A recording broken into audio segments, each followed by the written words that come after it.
Fala galera, sejam todos muito bem-vindos aqui na coletiva do Juba Futebol. Muito bom dia nessa sexta-feira, onde eu lhes trarei notícias do São Paulo Futebol Clube. Quantas você quer? Quer 418?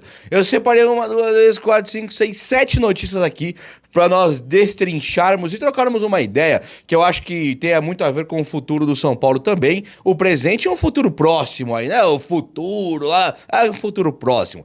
Então, quero falar com vocês sobre muitos temas, vem comigo, chega nesse like aí, posso contar com o teu likeinho? Eu sou o Juba, estou aqui humildemente te falando assim, ó, meu parceiro e minha parceira, chega no like e se inscreva também aqui no canal, que você é muito bem-vindo, muito bem-vinda. Não quero fazer parte dessa família que só cresce nas notícias matinais do São Paulo Futebol Clube? Você que é São Paulino e São Paulina, eu sei que quer ficar super bem informado. Então, no afã de trazer muitas informações, vamos juntos. Olha só, o Santiago Longo. Você não lembrava que tinha um jogador no São Paulo chamado Santiago Longo? Eu sei disso. Tem um volante que veio do Belgrano, lá da Argentina, e ele chama Santiago Longo. É um alemãozinho aí que nunca jogou, né? Entrou em campo algumas vezes, raríssimas vezes, e ele veio por empréstimo, chegou aqui falando que ele era o símbolo do jogador aguerrido, sabe? Ele é o Gattuso novo. Lembra do Gattuso? Ele é o Gattuso, ele é o Kanté. Chegou aqui, o cara não consegue jogar, quando joga totalmente perdido, e isso não é motivo pra falar também, o cara não presta, né? Vamos falar a real. O cara não presta, é muito prematuro. Nós vimos o Lugano esquentar um ano de banco, o Raí esquentar um ano de banco e vimos também aí o Alan Franco chegar aqui parecendo um papagaio andando. Já viram um papagaio andando? O Alan Franco era assim, aí virou nosso melhor zagueiro, o Alan Franco. Agora, quando nós temos a questão aí do Santiago Longo, eu acho assim, ele já quis ficar aqui, o Belgrano queria ele de volta no fim do ano, o São Paulo quis segurar, ele quis ficar e agora ele quer ir embora. Então o São Paulo, como tem o cara por empréstimo e o cara não joga, é muito inteligente o São Paulo devolver imediatamente, né? Até porque você fala, mas Juba, e o volante e tal, não precisa. Não vou nem falar do Negrutti e do Hugo, que são dois jogadores da equipe de base, o Hugo machucou na copinha no final, né? Mas assim, nós temos o Lisieiro e o Luan afastados. Se você pensar no Luan e no Lisieiro e no Santiago Longo, você coloca o Santiago Longo em terceiro na posição. Se você quiser colocar o Luan com alguns problemas extra-campo, depois eu falo do Luan um pouquinho, que tem fofoca aí pra falar do Luan. Se quiser falar do Luan um pouquinho, aí tudo bem, mas o Lisieiro tá pronto. Por que o São Paulo, depois que o Zubeldia colocou o Lisieiro pra jogar, o São Paulo do nada afastou o Lisieiro? Por que isso? Pra ficar com o Santiago Longo, deixa o rapaz ir embora, ser feliz no time dele, não precisamos comprá-lo agora e emprestá-lo depois, como o São Paulo fez aí com inúmeros jogadores, compra pra emprestar, né? Fez isso com o Everton Felipe, fez isso com o Raniel, fez isso recentemente aí, tem um monte, né? Que o São Paulo não tinha por que comprar, foi lá, pagou e emprestou. Gabriel Neves, por exemplo, teve Edson Mendes, comprou e emprestou. Então não tem lógica nenhuma. Michel Araújo acabou vendendo de novo, mas comprou sem lógica, né? Então o Santiago Longo que seja feliz. A fofoquinha do Luan, e essa aqui me deixa triste, hein? Eu adoro uma fofoquinha, sabe? Ficar, vamos ver o que aconteceu ali. Essa do Luan eu não gosto de ver, não. Parece que ele fez um post em preto e branco, sabe quando aquela coisa fúnebre? Normalmente o pessoal usa foto preto e branco pra simbolizar o luto, não é assim que o pessoal simboliza uma foto preto e branco? Então não foi isso, graças ao bom Deus, mas o Luan, ele coloca uma foto preto e branco e depois abre uma live e muitos que viram a live, eu não vi, falaram que ele estava chorando. Então assim, que situação, né? E é um cara jovem, né, meu? Um cara novo pra caramba. É um cara da geração do Igor Gomes, do Gabriel Sara, do Nestor. Ele pode perfeitamente voltar pro São Paulo e jogar. Eu tô aqui na torcida e vendo o Santiago Longo querendo ir embora, poxa, o São Paulo tem tudo, né? Economiza com o Santiago Longo, devolve ele pro Belgrano e coloca um dos nossos, Lisieiro ou Luan. É pra ser sexto, sétimo, oitavo reserva mesmo? Qual que é o problema, não é verdade? Gente, olha só, o Santiago Longo, o Cédric Soares está no bid, apareceu em imagens do próprio São Paulo ali num coletivo e ele já está pronto para jogar no final de semana, que é amanhã, né? O jogo do São Paulo é sábado, é amanhã. Então ele está pronto já, pode ser que ele comece o jogo na reserva, duvido que ele vá tirar a vaga do Igor Vinícius agora. A única questão que pode fazer ele tirar a vaga do Igor Vinícius agora, neste momento, é o rodízio do técnico Zubeldia. Não acho também que o Zubeldia faria um rodízio agora, acho acho que ele vai entrar com o time principal. Se ele for fazer o rodízio, pode ter o Ferrarese titular e o Cédric Soares na reserva para entrar ali no segundo tempo. Tô torcendo muito pra esse inglês, português, italiano jogar. Ele é português, né? Tô torcendo pra ele jogar. Um cara muito simpático, que aparentemente está afim de jogar, né? Não veio aqui pra sugar o São Paulo. Acho que ele veio pra jogar bola mesmo. Fez um contratinho barato e 3 meses de contrato. Acho que o São Paulo pode sim tentar e eu tô na esperança pro Cédric. Boa sorte pra você, viu, lindão? O outro lindão, que é o Wendel, o São Paulo apresentou ontem. E esse aí já chegou, diferente do Cédric, né? Ele já chegou já com aquele papo de boleiro, querendo jogar e tal. Esse deve jogar, hein? O Enzo Dias, inclusive, pode ser que perca até a posição pra ele. Não agora no final de semana, mas já nos próximos jogos. E é um pecado, né? Eu quero o Wendel em campo, quero mesmo. Mas eu vejo o Enzo Dias e falo, poxa, colocar um cara desse que chegou tão bem no banco é o problema. É o único momento em que nós não gostaríamos de ser o Zubeldia, né? No resto dos momentos todos você fala, poxa, ganhar 1 milhãozinho por mês, eu não sei quanto ele ganha, tá? Ganhar 1 milhãozinho por mês pra ser técnico do São Paulo, that's the dream, né? Esse é o sonho. Agora, quando você olha pro Enzo Dias e pro Wendel e fala, rapaz, eu tenho que escalar agora ferrou, né? Então, boa sorte, Zubeldia. O que você escalar pra mim tá bom. Tanto o Enzo Dias quanto o Wendel, tá? Nessa daqui eu não vou cornetar em absolutamente nada. Gente, tá surgindo um boato aí, que depois eu vou mais a fundo, que o Fluminense, ele está querendo o Caleri, tá? E aí é o seguinte, o Caleri, ele não deve ir para o Fluminense. O Boca Juniors tentou, teve uma sondagem do River Plate, inúmeros times ficam sondando o Caleri e é meio constante isso acontecer. E agora o Caleri, ele indo pro Fluminense, não vai, mas digamos que ele vá pro Fluminense, está surgindo agora aí uma onda de sondagens europeias pelo Rian Francisco. Então nós, São Paulinos, que nos olhamos aqui agora, olhando nos olhos, nós temos hoje Rian Francisco, Caleri e André Silva, não é? Podemos acordar depois do fim de fevereiro aí só com o André Silva. Já pensou que destino cruel para nós? Mas não deve acontecer. O Fluminense, apesar dele ter uma grana disposta a investir em alguns ambientes do campo, ele não vai contar mais com o Germancano, não sabe se pode contar. Por exemplo, não sei nem se o Kennedy tá lá ainda, mas eles tinham alguns jogadores que não dava para contar muito.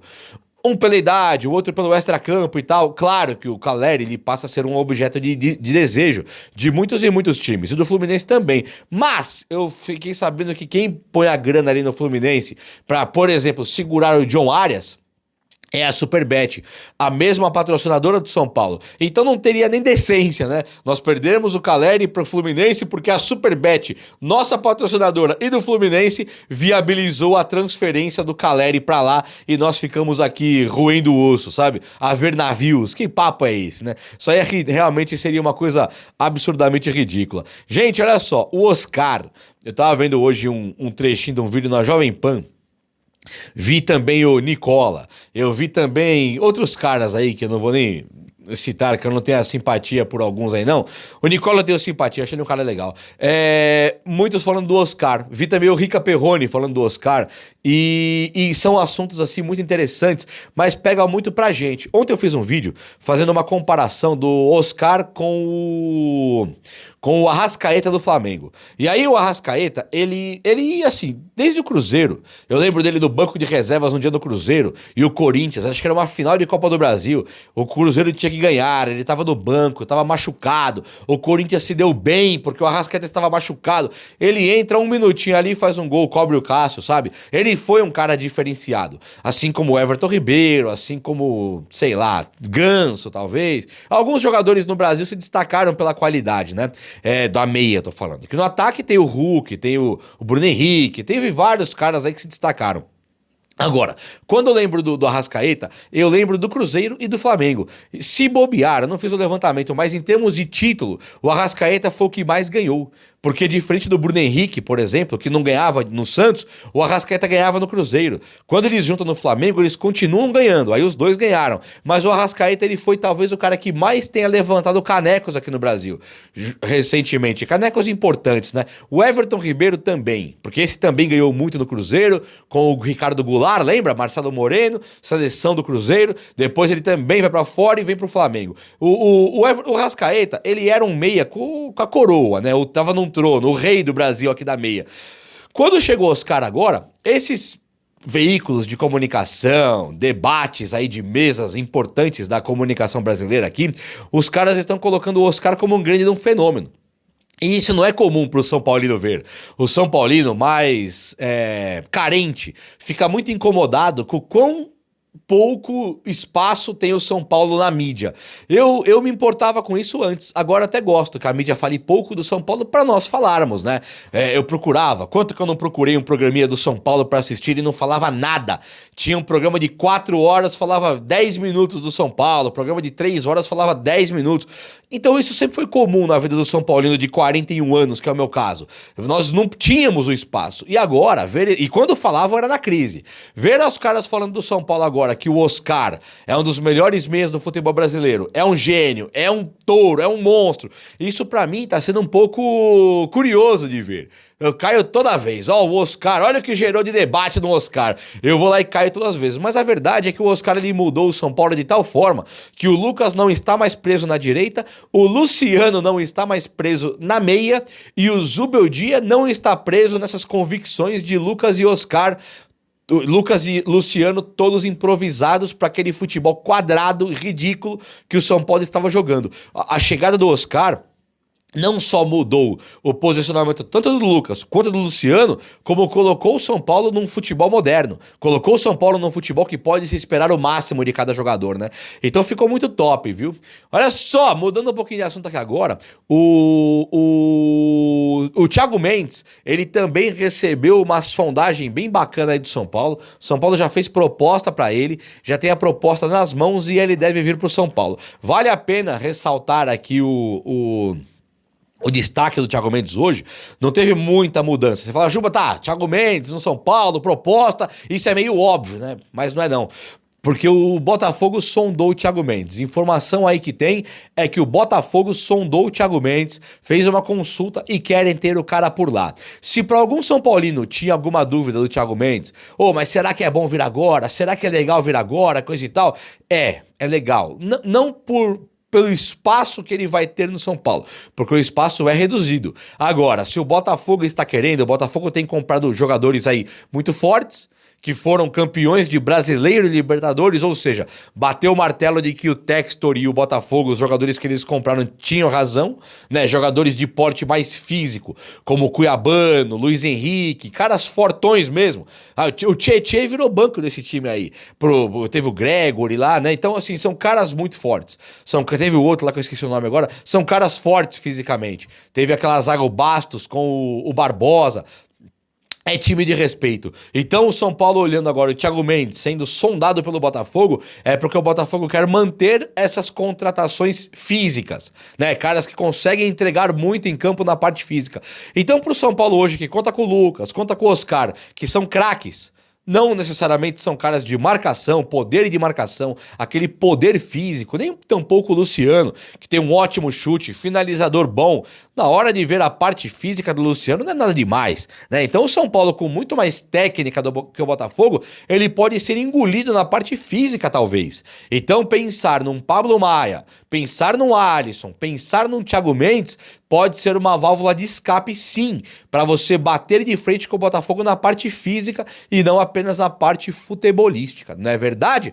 O Gabriel Sara deu uma entrevista aí bastante longa e ele falou do desejo, do sonho de um dia voltar para o São Paulo. Rasgou elogios pro Norwich, aquele time que levou ele aqui do Brasil, e agora ele tá jogando na Turquia, né? Então tá virando o ídolo na Turquia, um jogador considerado um dos melhores do mundo hoje, por analistas de futebol. O cara de Cotia está voando baixo lá fora, melhorou demais, né? Sem estar no São Paulo, com a pressão em alguns momentos, com aquelas convicções de que o Gabriel Sara teria que jogar num tripé, umas bizarrices técnicas aí que não tinha lógica nenhuma. Agora o Gabriel Sara, usando o seu melhor futebol lá fora, virou um cara da bola parada, virou um cara assim tecnicamente muito exemplar. Ele sempre teve um bom chute, um bom cabeceio e agora Perdendo a timidez, o Sara passa a ser um baita jogador. E um dia voltar para o São Paulo seria algo assim gigantesco, né? Assim como o Oscar voltou, como o Lugano voltou, o Luiz Fabiano, Kaká, Hernanes, agora o Lucas Moura. Um dia ter o Gabriel Sara por aqui, talvez até mesmo um Beraldo, sabe? Um David Neres, um Casemiro, um Antony. Vai ser sim um caminho de sucesso do São Paulo, como sempre tem sido. O São Paulo que se atola em dívidas e não tem condição de bater de frente com o Botafogo, Flamengo, Palmeiras para trazer um cara igual o Oscar, o São Paulo traz pelo coração e isso importa muito pro futuro do São Paulo, que tem que sair desse buraco financeiro que entrou. Mas, contudo, tendo os jogadores querendo voltar para cá, é top demais. É ou não é? O vídeo de hoje foi esse, eu espero que você tenha gostado e se gostou, chega no likeão aí, tamo junto. Abraço, meus amigos, até a próxima, valeu!